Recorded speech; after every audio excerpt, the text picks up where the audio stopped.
Welcome to the DK Custom Products channel. My name's Kevin, and I'm sitting here with Jessica from Brands That Shine. What is Brands That Shine? What does Brands That Shine do? Tell us a little bit about Brands That Shine. Okay.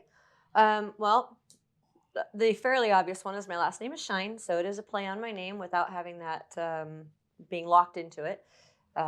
So I didn't want to pigeonhole myself just into motorcycle parts or V-twin parts or etc. So I do represent products that span across power sports, marine, even a little bit into RV. But basically, I take shiny quality brands that either need help growing or venturing into new markets, or taking them to market from selling direct to consumers. So that's basically what we do. We travel around the world talking about motorcycle parts with motorcycle people. All right. Not just Harleys either. No. We got I work with Aprilia parts and Royal Enfield parts and Hayabusa or Suzuki, Peugeot scooter parts. I mean, yeah, a little bit of everything. ATV, UTV, side by side, personal watercraft, snow, and then of course big boats, marine products. Indians? Yes. Yep, I do have a couple parts for Indians. Mm-hmm. So, but mostly Harleys, right? It's a split. We're going to talk about Harleys today. Yeah, let's talk about Harleys. Probably 65% of my product that I represent is for Harleys. Oh, cool. So you represent Harley parts to... Parts made for Harleys. Parts made for Harleys, Mm-hmm. not Harley branded parts. Exactly. Anything that can go on a Harley, early, late model. I basically go and help them get into distribution. I go out and work with the dealers on the ground. I'm basically your feet on the ground, traveling around, talking about the parts to the dealers and where they can buy them. I usually don't sell them. I don't take orders. I just tell them they can find them in their Drag Specialties or HardDrive or Tucker or whatever the catalog is they like to order from most, or in some cases directly. I just teach them about the products, go to the shows, go to the rallies, hit Sturgis and Daytona every year, just doing some brand awareness. Sometimes we do some custom bike shows depending on the brand that I have. And who are the distributors that you work with?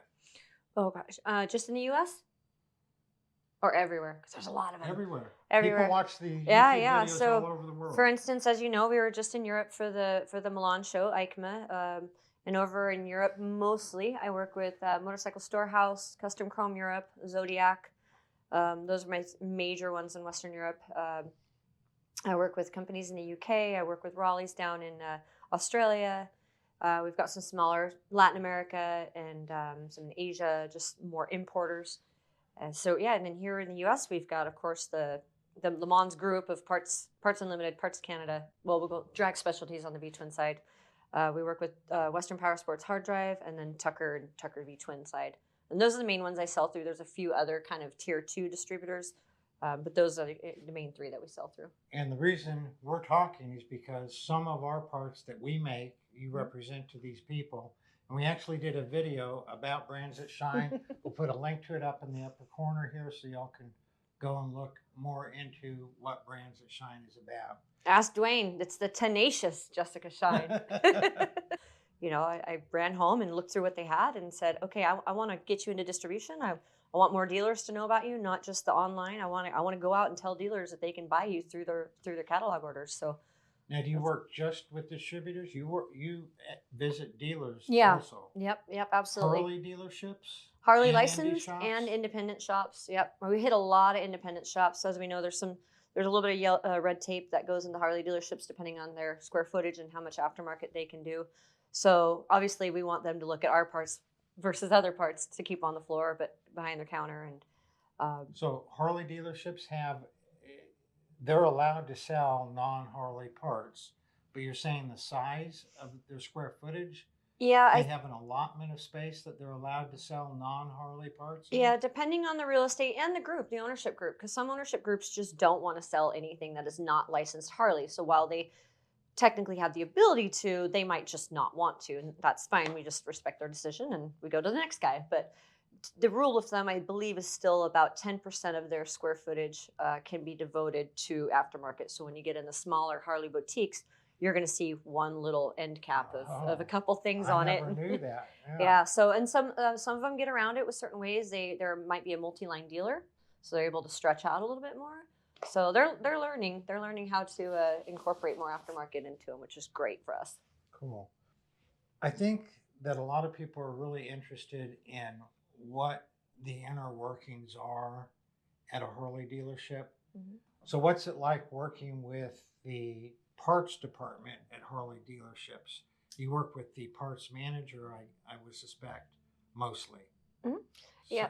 Typically, sometimes the parts manager is the only one that can decide what can be sold. So often that is my radar, but I want to talk to the guy that's talking to the customer, because there's such a variance of knowledge and skill sets out there that we want to make sure that everybody that's talking to the consumer knows what the product is, what it goes on, and how to sell it to them, how to explain why Joe customer should need it or does need it or could have it. and then with indie shops, do you find that the people that you talk to at indie shops are similar or substantially different than at the Harley dealerships? You know, it's a different demographic. Not all of them went to a trained school and then just came and tried to teach. That a lot of them learned by example or learned by Experience?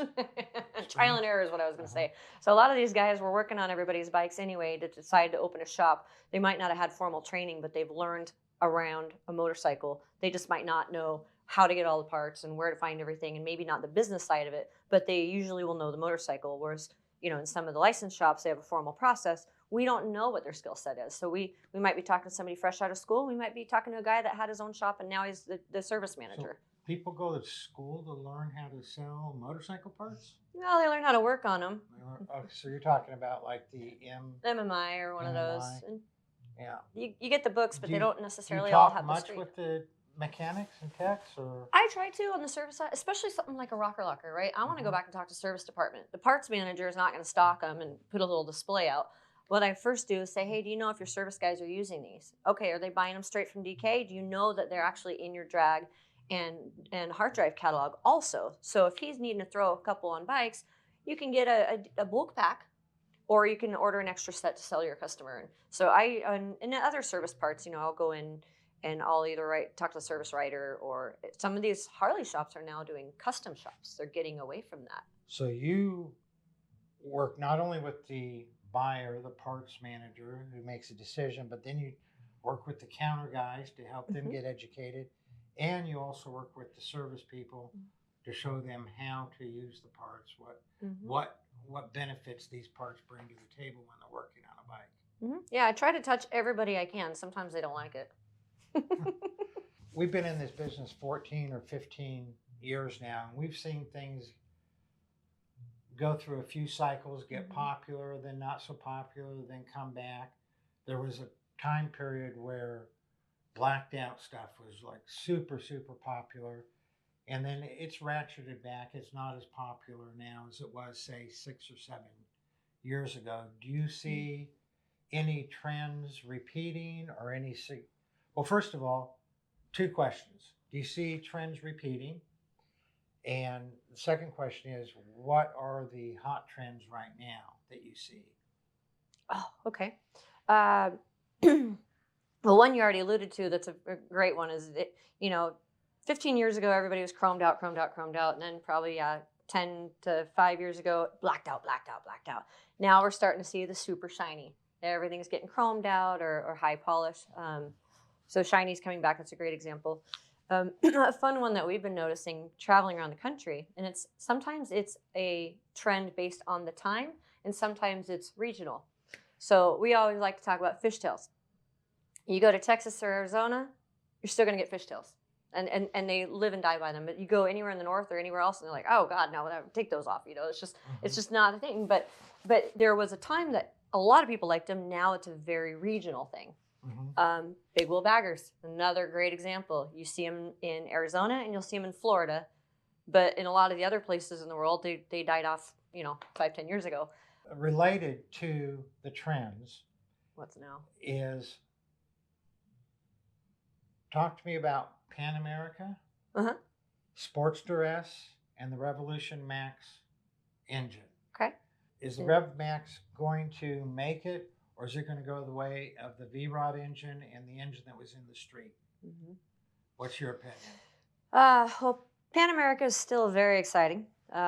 We every time we go into a dealer, if they've got one in, it's already been sold. So I haven't even been able to. Well, I'm not tall enough to test ride, but we have other people around us that can, and we can't keep them in the shops. They're selling like crazy. I think there's definitely a stay on the upward trend. There's a lot of aftermarket starting being built for them now. I think they've kind of solidified their popularity. The Sportster S, I have not ridden it yet. Have you? Nope. No. Okay, so that's I've heard a few people that have positive thoughts, but again, haven't ridden it. It seems like the jury's still out. Hence the motor too. So I think a little bit more time will tell. There's a lot of aftermarket people that are still a little skittish about building parts for it because asking the same thing you are. Right. Well, we looked at the V-Rod and should we build parts for it? And we figured it was on its way out, and it was. Then when the Street came out, we came so close to getting the Street and starting to work on parts for it. I mean, like I had one picked out that I was going to get, and we just said, well, let's wait and see how it goes.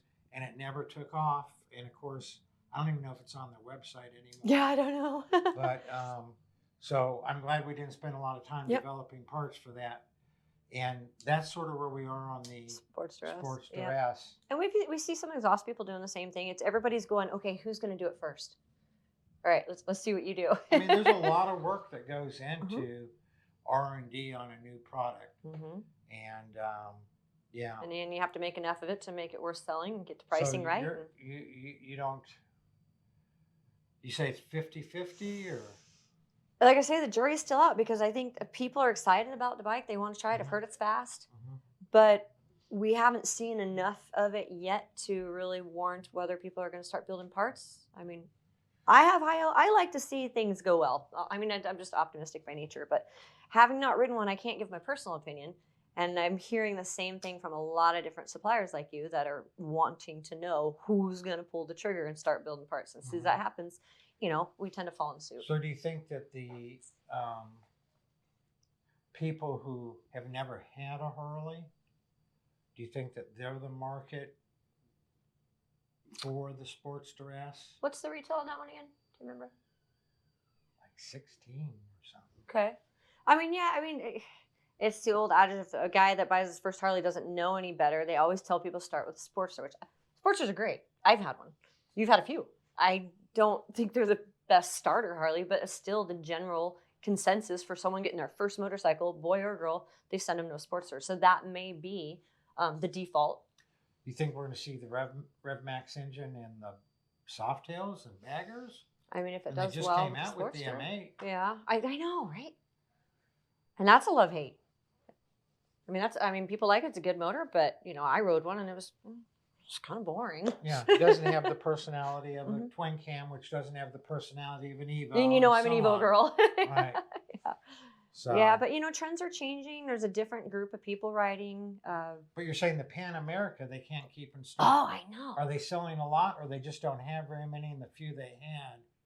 It could have been a production thing. I know every shop, they get their allocated amount of new bikes, and so most of them didn't get enough to even just keep on the floor. So I'm not sure if it's actually that they just don't have enough. Because if they only get 3 of a model in because of XYZ sales last year, you're covering 2 really intense markets. You've got your Harley guy and you got the adventure guy, and we've got a little bit both in our household. And the fact that you can actually take a really quality bike with what seems to be a decent motor and take it on the road, but also, look at your rides to Sturgis. You can go off road, you can go on road.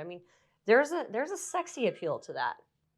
So the jury's out on the Sportster S and the Pan America, and of course, a lot of talk has been that they're going to have to eventually, because of emissions, go to fully water cooled, which is Sportster S and the Pan America. The RevMax is. But they're trending the right direction because of requirements, yeah.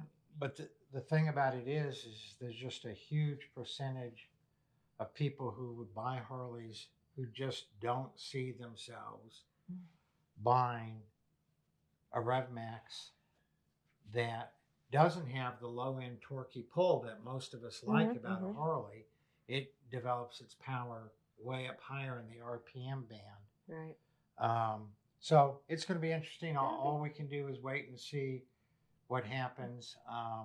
Well, and you guys get a good. I see. I get a pulse of the dealers. You have a really good pulse of the consumer. You're seeing all the questions and the feedback The and stuff. vast majority would not do it. But myself, when the Twin Cool came out in 2014, Mhm. which is 7 years ago I now, know. when it came out in 2014, a water cooled, twin cam, there was a fair amount of resistance to it. I Mhm. didn't want to get one, Mhm. but I needed to get one for product R&D, development. And you know what? I love it. And it's unobtrusive. You can't tell, doesn't change the sound, doesn't change. Actually, it has a little bit more power because they upped the compression on the Yeah. twin cool. And so it's, where I had a prejudice against it, a lot of Yeah. people did. It doesn't bother me I'm on my second twin cool now. Yeah. Doesn't bother me one iota. I think some of us have a hard time with change. Yeah, but I do. For instance, I like my Sportster, which is the Evolution engine, Mm-hmm. much better than the twin cam or the M8, simply because it sounds more like a Harley. It does. It's just a more raw Mhm. power. But yeah, well, I just ask these questions out of curiosity because we're Yep. continually looking at developing new parts Exactly. and making giving people options and what they can do for the bikes. I'm just wondering, is the RevMax going to make it, or is it going to go away like the Street and Yeah. the V-Rod? And I guess there's no way knowing time's going to tell us. I tell you what, next time I get into a dealer, I'm going to slate out some time because, I'm always in there showing samples and talking to people. I want to actually give it an extra hour and see if I can go test ride one. And then I can give my own personal feedback because usually I'm just borrowing bikes or grabbing one off on the distributor trucks or something. It's whatever's available. But I'm going to intentionally go ride one so at least I can get a feel for it and give my own personal opinion as a rider, as a consumer. Cool. See. So how switching gears, how has the pandemic affected the industry? Well, I don't know about y'all, but it's been really busy. No, it's as you know, like in the beginning, parts were flying off the shelves. Nobody can get anything. I think still some tires and batteries are still a struggle. Nobody could go anywhere, so the shops were extremely busy and they were very creative. I'm very proud of that. How places that were restricted and you couldn't open your doors because of local restrictions. They were, that's when they started curbside and online and blah blah blah. For the most people, the people that wanted to survive, figured out how to get through it. There were some that just shut down, and that's. I hate to see any shop shut down, but anyway. We had 3 businesses in our area Go out. A Harley dealership closed, an Indian dealership closed, and the only indie shop in the area Oh, really? closed. I hate to see that. I really do. And most of the ones that I saw either just started, so they didn't have enough traction, or they just refused to budge. I don't sell online, or I don't want to open up on the curb, or whatever. So those that rolled with it were able to come through, hopefully fairly unscathed. Now, I mean, we're still really busy, but it's supply because the people that didn't have, they had to order more on the distribution side.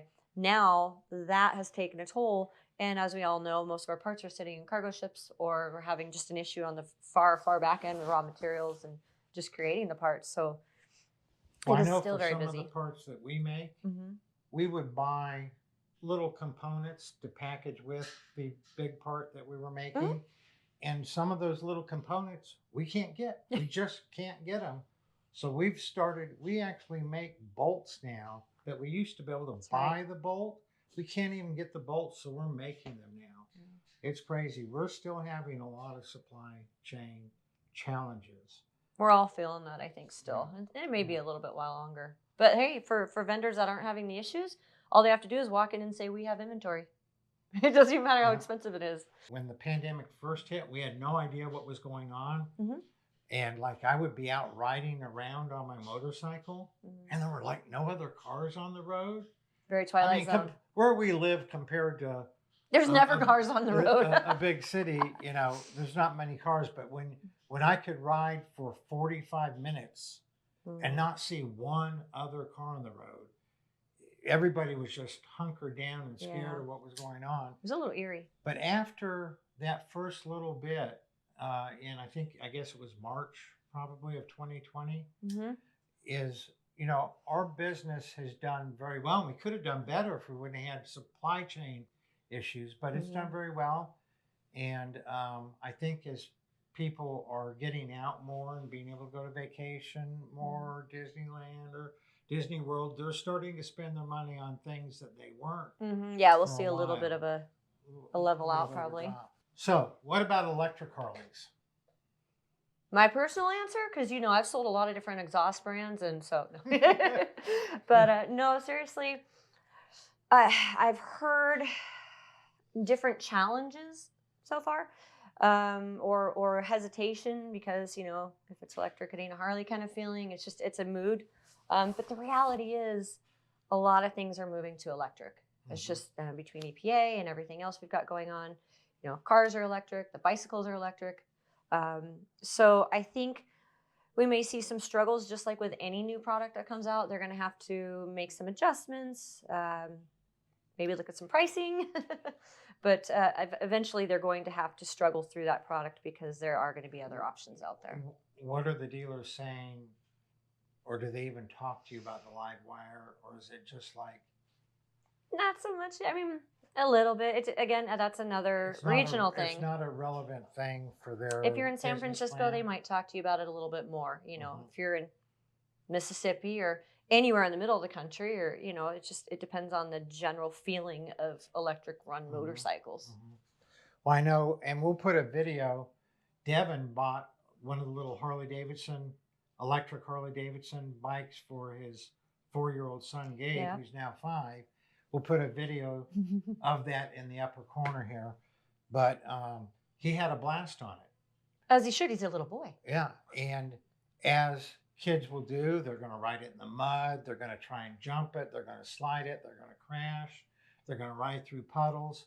And that's just day one. Yeah. And they're going to do everything they can. And what Harley did on those bikes, and I know that Harley doesn't make them. They're rebranding someone else's bike. But they don't have handlebar stops. Yeah. So the handlebar, can twist all the way around. Well, that's where the wires for this electric bike are. And, in the first week or two, Devin had to repair the wires because they would try and turn the handlebars further than they should. And it was breaking the wires. And after the 3rd or 4th time of him fixing it, he just hasn't ridden it now because he doesn't know. I mean, kids are going to do what, if it moves, he should be able to move it. Exactly. If it shouldn't move, then don't make it. On all of our Harleys, we can only turn the handlebar so far, and then there's a stop on the steering head that keeps it from turning further. And they just forgot to put it on there. Yep. And so instead of him riding around happy that he has a Harley like his daddy, and y'all got to watch that video we put in the upper corner, he can't ride it. And Devin got tired of fixing it. And the wires got after too many repairs, they just weren't easily repairable anymore. Yeah. So, well, like we said, challenges. When you get a new product out, maybe the idea is there in the long run, but that's a very good example of something they're going to have to fix before they can. So the live wire is too expensive, not enough range. But what you're saying is it's not a big part of the Harley dealership consciousness that they need to get on any kind of electric motorcycle. Yeah, I haven't seen a huge campaign. Again, I've only been all 37 states in this country this year. And we do see a lot of shops, but if it's going to be, again, in San Francisco or somewhere where you're going to have somebody that has an electric car, they're a commuter, something like that, where they're going from point A to point B and they don't have to worry about their range, things like that are all going to be facts to consider when buying those anyway. So I do think that is a wave of the future we're going to have to work towards. They're going to have to work on some product improvements, but I'm not feeling as much excitement from the shops as I am, say, like a Pan America, because that's exciting. What do you see happening over the next couple of years in the Harley market and the aftermarket parts market, if anything, or is it business as usual, or they're let me look into my crystal. I can say from what I've been doing and seeing, and granted, we've been stuck in the U.S. mostly, but we were in several different countries even during COVID. I think 4 different countries during COVID, so we were pretty lucky to be able to do a little bit of traveling and shows. And one thing I've seen is people are looking at things differently. So, for instance, I've signed and am in the middle of signing several new brands because they want to grow. They want some direction. They want somebody on the floor. They want people out there talking to dealers because they need the feedback, just like you. But I'm seeing a lot of shops that are making their own parts. So we're seeing a little bit more coming out. We're getting these guys. They've been bored. They've been in tinkering on their machines for the last 18 months, or like you said, couldn't get the bolts, couldn't get the products. So I don't know that it's going to look exactly the same. I think you're going to see a little bit more ingenuity, a little bit new products being built. More companies are going to merge on the big side, but hopefully we'll see a lot of new, interesting products come out because of necessity. So I like to think that we're spinning in a good direction, and we'll have some new items. So are you talking about like indie shops are making parts, or a guy at home in his garage Both, but yes. who just was bored during the pandemic and started No, like I think a lot of innovating? your independent shops that they did a lot of service work. They were very Mhm. busy during, but then in their own time, it's, well, I can't get these in. Let's start making parts. Can we make this? Okay, how do I take it to market? So I'm starting to see a lot of that, and big companies who maybe, excuse me, haven't been focused on the dealer. Maybe they have just had, maybe they sell into automotive and other things too. They're really putting a focus into our little piece of the pie, which is nice. So we're starting to see people care a little bit more about their representation to the dealers, coming out a little bit more and enforced to the consumer shows. You're seeing a lot of bike shows again, custom shows, performance shows. I mean, that's kind of where the trends, you want to talk about trends, Mhm. performance bagger Mhm. racing league, that kind of stuff. But I'm seeing a lot of more innovation lately. And so I'm hoping that that's going to continue, and we'll start seeing exciting new products come on the line, and more of your products coming on the line and getting out there. Yep. Well, I mean, up until the pandemic, we were introducing a new product on an average of once a month, and sometimes two new products in a month. And Mhm. then all of 2020 and 2021, if we came out with 5 or 6 new products during those 24 months, I'd be surprised. And we had a lot on the list, a lot we Mhm. want to do, but our time was so eaten up with Oh, just trying to make the parts we already had, not only for the increased demand, but what took more time than anything was where we used to be able to buy just a regular old bolt. We couldn't anymore. We had to go searching around. Canon filters, almost, they were back ordered 3 and 4 months Mhm. uh, at the Canon factory at getting filter elements out. So we Mhm. just had a lot of time that was spent on just keeping what we had Mhm. going. And of course, we had some stuff that just went out of stock because we just couldn't get the components we Yeah. needed. So, but we're looking at, we've already introduced a couple parts this year already, Mhm. and we have more in the pipeline coming. So we're pretty excited about that. Hopefully, some that I get to play with more. So yeah, you have A new list. a new list of Mhm. things that you can go to Pedaling. drag and Tucker Rocky and WPS Yep. and HardDrive. And you were talking about a lot of things happening behind the scenes, people tinkering and innovating. Mhm. And of course, we made one of our largest purchases ever, buying a CNC Yeah. lathe with a bar feeder. And we did that because to help us, we did it for a couple reasons: to help us keep up with the demand Mhm. for a lot of our products, but also because people who we had doing our work in the past couldn't Keep do up. couldn't do it because they were having supply issues. Mhm. Since 2019, when you started being the manufacturer's rep for DK Custom Products, in the very beginning, you were just Rocker lockers. rocker Yeah. lockers, and now you have about 40 or 50 of our SKUs Yeah, I now think so. that you're representing to Just Tucker, Drag, Le Tucker's Mans. not yet, but we're talking. Well, you're talking to We're Tucker. talking. Le Mans, WPS, Mhm. Raleigh, Zodiac, Custom Chrome Europe. and Motorcycle My Storehouse, Yep. and to Harley dealers, Mhm. and to indie shops, Mhm. independent shops. And we've been more than pleased with the work you've done. We really, really, really appreciate it and getting our name out there. Good brands are And easy to sell. Say it again? When you have good products, it's easy to sell. It's not me. I just tell them about it. Well, I appreciate that. Don't get too many. No. We don't want to fall between the cracks. Oh if we no. Get too many You guys get a lot more companies. attention than you know. Yeah. I love this brand. Because I am talking to dealers about the ones that maybe aren't eligible to get a drag or hard drive account for whatever reason. They're able to still buy your products, but I'm able to go out there and support them with the brand. The fact that you've given me so many more products to add to my offering. As we know, some will make it into distribution, some won't. We can't all, there are so many different decisions that go into what goes in the book. If they have anything even similar, they just won't. So what we do is we go out and I just contact my list of dealers, which is, God, I think like 7,000 in the US. I can talk to myself. We can still tell them what you have, even if they don't maybe have a drag account or hard drive account. Maybe they're real new. They can still get set up through you, and I'll manage all that for you, and you don't have your phone ringing off the hook. So with all the new products that you have given me to go out with the dealers, we've been on the road for a year next week. But and we haven't even talked about that. We should get a shot of that. What do you call your motorhome? Oh, the White Whale. The White Whale has landed in a neighborhood near you. So you've been living in a motorhome, pulling a trailer behind you with your 2 motorcycles in it? 2.5. There's a little Baja in between them. Oh, okay. And do you carry anything else in there? Oh, yeah. Catalogs and samples. We got a 10x10 pop-up. Got a bunch of DK samples in there. I've got any swag, brochures. So and tools, of course. They're tooled Harleys, so we have lots of tools.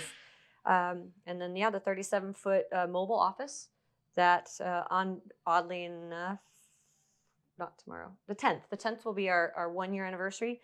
And we've made it, this is our 37th state, which we actually took a picture and put our state sticker on the rig with Devin and Melissa yesterday as soon as we got here. Cool. A little ritual we do. Now we're on our way back, so we'll head down to Louisiana, stay in the southern states while it's cold, and then head back to Washington where we're based about May. And the whole while going into all the shops that do or don't have distributor accounts and may have or haven't heard of DK. A lot of them actually have heard of you. Either they watch the YouTube or they've ordered them directly. And so being able to tell them I have all these new parts for the rest of their trip will be good. Cool. Well, thank you, Jessica. We appreciate working with you. You all ride safe out there.